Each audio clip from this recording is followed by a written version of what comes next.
Hello दोस्तों, स्वागत है आपका यूपीएससी संभव में। आज मैं ज्योग्राफी का ना लेक्चर कराऊंगी। नेक्स्ट लेक्चर, ठीक है। आज तो उसमें मैं पढ़ाऊंगी आपको हीट बजट, ऊष्मा बजट। ऊष्मा बजट क्या होता है, ठीक है। अभी तक क्या क्या हो चुका था वो आप लोगों ने देख लिया होगा। वायुमंडल वगैरह हो चुका था, टेम्परेचर वगैरह, ठीक है। तो आज हम लोग करेंगे, क्या करेंगे, हीट बजट। तो हीट बजट किससे, ऊष्मा बजट क्या होता है। देखो पृथ्वी को, ये हमारी क्या है, पृथ्वी है, ठीक है। पृथ्वी को क्या होता है, सूर्य से क्या होती है, लघु तरंग के रूप में क्या होता है, सूर्य ताप की प्राप्ति होती है, ठीक है। लघु तरंग विकिरण के रूप में क्या होती है, सूर्य की प्राप्ति होती है, शॉर्ट वेव रेडिएशन के रूप में, ठीक है। और इसी के द्वारा क्या होता है, पार्थिव विकिरण द्वारा जो प्राप्ति है उसको क्या कर दिया जाता है, लॉन्ग वेव रेडिएशन के द्वारा इसको क्या होता है, वायुमंडल में वापस भेज दिया जाता है। पार्थिव विकिरण द्वारा क्या होता है, वायुमंडल में क्या कर दिया जाता है, वापस भेज दिया जाता है, वायुमंडल में वापस भेज देते हैं। तो ये क्या होता है, इससे क्या होता है, पृथ्वी का जो तापमान है वो औसत रहता है। नहीं तो क्या होता है, अब आता रहेगा तो पृथ्वी का तापमान बहुत ज्यादा हो जाएगा, ठीक है। तो इसीलिए इसी को बोलते हैं, क्या बोलते हैं, ऊष्मा बचत। क्या होता है, पृथ्वी को प्राप्त लघु तरंग विकिरण के रूप में सूर्य तक एवं पृथ्वी द्वारा पार्थिव विकिरण द्वारा पुनः क्या होता है, वायुमंडल में वापस भेज देना, जिससे क्या होता है, पृथ्वी का जो औसत तापमान है वो क्या रहता है, समान रहता है, ठीक है। इसी को बोलते हैं हम ऊष्मा बचत, ठीक है। आया।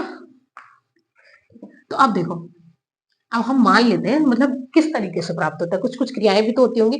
देखो, अब हम देखते हैं, हमने बोला कि 100 यूनिट क्या होता है, सूर्य ताप क्या होता है, प्राप्त होता है। क्या होता है, सूर्य ताप क्या होता है, मतलब ऊष्मा प्राप्त होती है। सूर्य ताप ऊष्मा क्या होती है, प्राप्त होती है, ठीक है। तो सौर 100 यूनिट में क्या होता है, ये हमारी पृथ्वी है, ठीक है। तो ये क्या है ना, सूर्य, ये वायुमंडल से होते होते जाता है ना, वायुमंडल की ऐसी परतें होती है ना, ठीक है। तो यहाँ पे क्या होता है, बादल होते हैं, ठीक है। तो क्या होता है, जब सूर्य तप क्या हो रहा है, उसमें प्राप्त हो रही है, किसके रूप में होती है, लघु तरंग के रूप में। और जो सूर्य से क्या होती है, वापस जाती है, वो किसमें होती है, दीप तरंग विकिरण के रूप में, उसको बोलते हैं पार्थिव। तो ये के कारण ना, प्राप्त होने का वापस जाने का क्या होता है, पृथ्वी का औसत तापमान क्या रहता है, समान रहता है, उसी को ऊष्मा बजट कहते हैं। तो देखो हमने क्या, 100 यूनिट क्या हुआ, हमने ऊष्मा प्राप्त की। तो इसमें से जो 35 यूनिट है ना, 35 यूनिट, तो यहाँ पे क्या होता है ना, यहाँ पे ना 35, 100 यूनिट में से 35%, 35 यूनिट, 35 यूनिट क्या हुई, 35 यूनिट ये ना पृथ्वी के एल्बिडो, जिसमें से होता है ना परावर्तन, सीधे ऐसे वापस चले जाना, ठीक है। टकराई और क्या हुई, वापस परावर्तन। प्रकीर्णन, प्रकीर्णन के कारण क्या होता है, हमारा जो सूर्य उदय होता है और सूर्य अस्त होता है, तो उसके कारण उसमें देखा नहीं है कि वो जो लालिमा छाए रहती है, ठीक है, आकाश दिखा ना। तो परावर्तन और प्रकीर्णन। और दूसरा जो ऊपरी बादलों से भी टकरा के, ऊपरी बादलों के जो ऊपरी छोर होता है ना, तो बादलों के ऊपरी छोर से, ठीक है। और तीसरा जो हिमच्छादित होती है, हिमच्छादित क्या है, हम लोग पहाड़ों में जाते हैं ना, तो क्या होती है, चोटियां क्या होती है, बर्फ से ढकी होती है। और दूसरा हिमच्छादित से टकरा कर क्या होती है, वापस चला जाती है, ठीक है। तो वापस क्या हो जाती है, चली जाती है। तो 35 यूनिट क्या करती है, आती है, सीधे क्या होता है, इन क्रियाओं से क्या होता है, इसको बोलते हैं, इसको क्या बोलते हैं, पृथ्वी का एल्बिडो,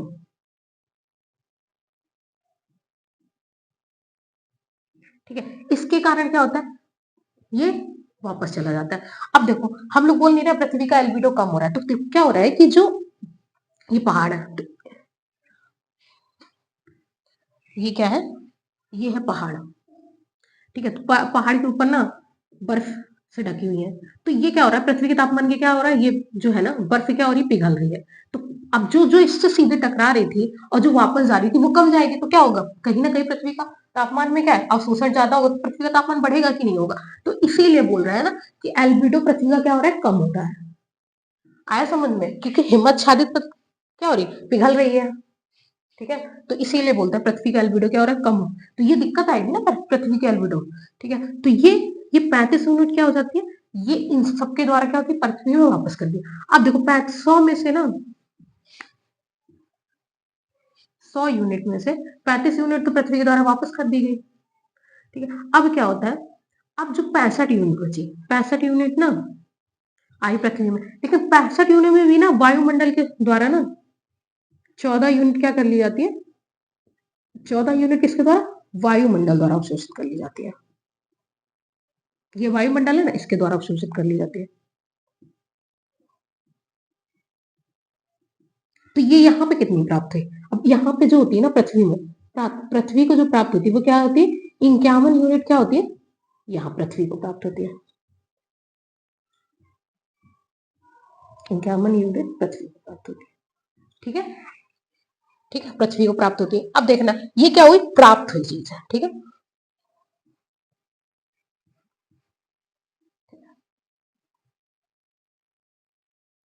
अब देखो ये प्राप्त हुई है, तो अब इसको वापस भी तो जाना होगा ना, तो अब क्या कहते हैं, ये पृथ्वी है। ठीक है, अब पृथ्वी से ये वायुमंडल है ना, ठीक है, तो ये पृथ्वी से ये वायुमंडल में अब इसने कितनी प्राप्त की, 51 यूनिट प्राप्त की थी। तो 51 यूनिट में ना सीधे 17 यूनिट चली जाती है वापस अंतरिक्ष में, 17 यूनिट सीधे चली गई। ठीक है, सीधे अंतरिक्ष में चली गई, विकिरण द्वारा क्या हुआ, अंतरिक्ष में चली गई। उसके द्वारा क्या हुआ, उसके बाद 14 यूनिट तो क्या वायुमंडल ने ली थी, तो वायुमंडल ने वापस कर दी। 14 मंडल क्या हुआ, वायुमंडल द्वारा क्या, द्वारा जो अवशोषित की थी वायुमंडल द्वारा। ठीक है, अब कितनी हुई, 17 यूनिट इसमें हो गई। अब ये 14 इसमें इसमें कितनी बची, 34 यूनिट, कितनी, 34 यूनिट। तो 34 यूनिट जो होता है ना, ये किससे, देखो ये वायुमंडल में ना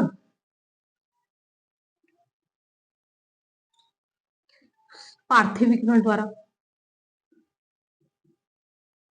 ये लिखा हुआ पार्थिव विकिरण द्वारा,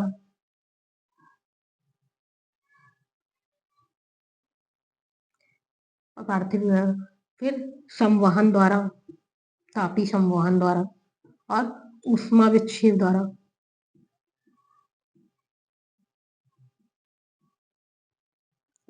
और वाष्पीकरण द्वारा।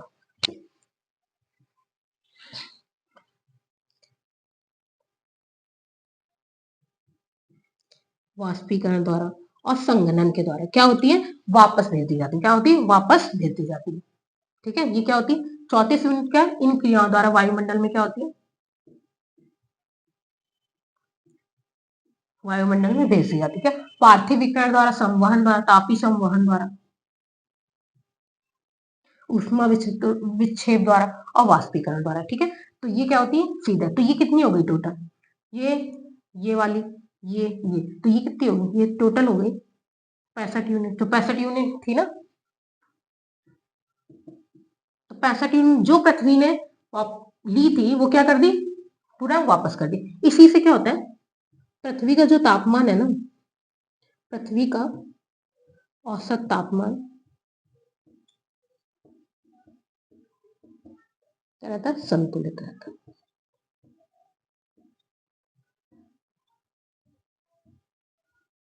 आया समझ में, ठीक है, इसी से पृथ्वी का औसत तापमान क्या रहता है, संतुलित रहता है। आ गया, अब देखो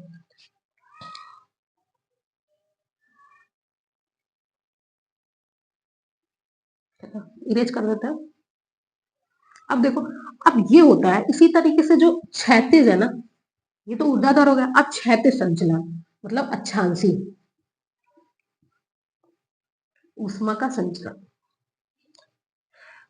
ठीक है, ये लिखा हुआ है क्षैतिज एवं अक्षांशी ऊष्मा का संतुलन।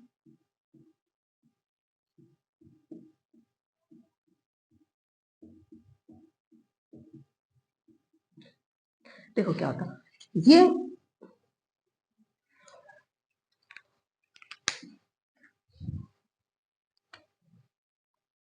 क्या है, पृथ्वी है। ठीक है। तो पृथ्वी में यहाँ पे क्या होता है, सूर्य तप क्या होता है, विषुवत रेखा पे सीधे पड़ता है, तो यहाँ पे क्या होता है, अधिक तापमान प्राप्ति होती है। यहाँ पे क्या होता है, तापमान कम प्राप्त होता है। ठीक है, तो ये कैसे होता है, देखो पृथ्वी को प्राप्त सौर विकिरण की मात्रा, पृथ्वी को प्राप्त सौर, ये लिखा हुआ है यहाँ पे, पृथ्वी पर प्राप्त सौर विकिरण द्वारा ऊष्मा की मात्रा के रूप में, यहां से भी कर सकते हो, ऊष्मा समझा रही हूं मैं इसलिए, ऊष्मा की मात्रा, प्राप्त ऊष्मा की मात्रा एवं, प्राप्त होती है ना ऊष्मा, एवं पार्थिव विकिरण द्वारा क्या होता है, ऊष्मा का क्षय होता है, एवं पार्थिव विकिरण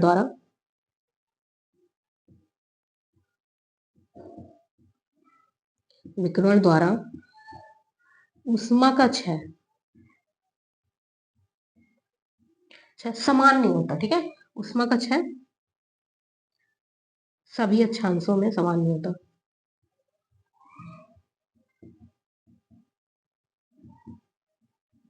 समान नहीं होता। एग्जाम्पल देख रहा है, जैसे यहाँ पर क्या है, यहाँ पर क्या है, सूर्य ताप ज्यादा पड़ता है, तो यहाँ पे जो सूर्य ताप की मात्रा है ना, सूर्य ताप से ऊष्मा की प्राप्ति क्या होती है, की प्राप्ति अधिक होती है, अधिक होती है। लेकिन यहाँ पे जो पार्थिव विकिरण है ना, जो यहाँ से निकल रही पृथ्वी से, पार्थिव विकिरण,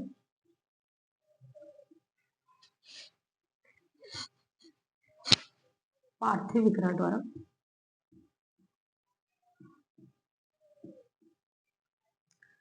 ऊष्मा का क्षय कम हो रहा है, ऊष्मा का क्षय कम हो रहा है। ठीक है, क्या हो रहा है, आ तो ज्यादा रही लेकिन जो निकल रहा है वो कम हो रहा है। इसी तरीके से यहाँ पर क्या है, यहाँ पे सूर्य का ताप क्या हो रहा है, तिरछा प्राप्त हो रहा है, तो यहाँ पे क्या होता है, सूर्य ताप प्राप्ति की तुलना में, सूर्य ताप से ऊष्मा की प्राप्ति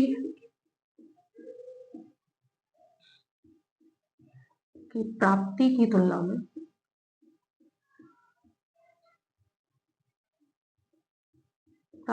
में जो क्षय है ना वो कम होता है, क्षय कम होता है, सॉरी क्षय अधिक होता है, यहाँ पे कम होता है, यहाँ पे क्या होता है, क्षय अधिक होता है, क्षय अधिक होता है। इसीलिए यहाँ पे क्या होता है, ये ताप अधिक क्षेत्र होता है, क्या होता है, ताप अधिक क्षेत्र होता है, यहाँ क्या होता है, ताप न्यून क्षेत्र होता है, ताप न्यून क्षेत्र होता है। तो क्या होता है, यहाँ पे ताप अधिक क्षेत्र हो गया, यहाँ ताप न्यून क्षेत्र होता है। अब यही बना रहा तो क्या हो जाएगा, तो ताप, यहाँ ताप बढ़ता जाए, यहाँ पे ताप कम हो जाता है। लेकिन क्या होता है, हमने कल पढ़ा था ना कि महासागरी पवनें होती है, महासागरी धारा है, महासागरी महासागरी जलधारा है।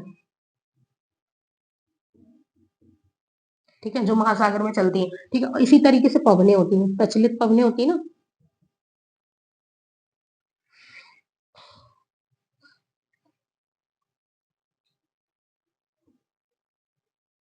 प्रचलित पवनों द्वारा, यहाँ से क्या होता है, ताप अधिक से ताप न्यून की तरफ क्या होता है, ये जो उष्मा का है क्या संचरण किया जाता है, पवनों द्वारा ताप अधिक क्षेत्र से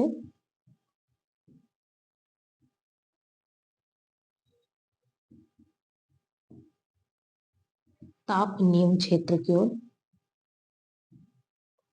यहाँ लिख देती हूँ मैं, इरेज कर देते हैं। ठीक है, ठीक है, क्या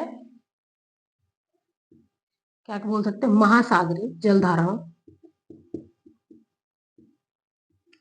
जलधाराओं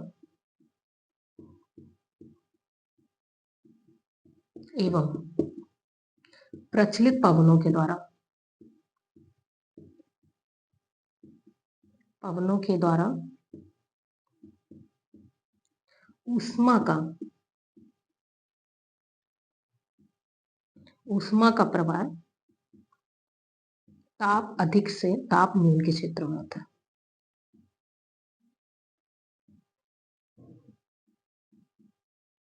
ताप न्यून के क्षेत्र में